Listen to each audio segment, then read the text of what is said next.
అధ్యక్ష ఈ యొక్క మెడిసిన్స్ కొరియర్ ద్వారా తెప్పించుకుంటున్నారు. మనకున్న చిన్న సమాచారం ఏంటంటే బెంగళూరు ద్వారా నుంచి తాడిపత్రికి వచ్చి, తాడిపత్రి నుంచి ప్రొద్దుటూరుకు వచ్చి, ప్రొద్దుటూరు నుంచి కడపకి.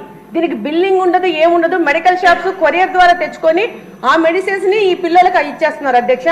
దానివల్ల ప్రాబ్లం ఏంటంటే ఎస్పీ గారు చెప్పడము, దాన్ని పట్టుకోవడం ఎట్లా అనేది. దీని ప్రకారం నార్కోటిక్స్ చీఫ్ గారి దగ్గరికి వెళ్ళి మాట్లాడడం జరిగింది. ఆయన అంటారు ఇంకా పెద్ద ఎత్తున దీన్ని పెంచాల్సిన అవసరం ఉంది కంట్రోల్ చేయడానికి. అంటే రకరకాల విధానాల్లో ఒక గాంజా అనుకొని మనం అనుకుంటున్నాము, పెయిన్ కిల్లర్స్, మత్తు పదార్థాలు మెడికల్ షాప్స్ లో కొనే వాటి ద్వారా కూడా పిల్లలు దీనిలోకి వెళ్తున్నారు. తప్పకుండా యువతను కాపాడుకోవాల్సిన డి అడిక్షన్ సంబంధంగా ప్రైవేట్ డాక్టర్స్ వచ్చి ఒక సెంటర్ ఓపెన్ చేసినారు అధ్యక్ష కడపలో.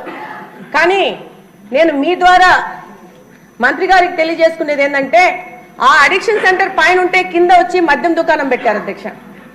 అంటే పైన తాగండి,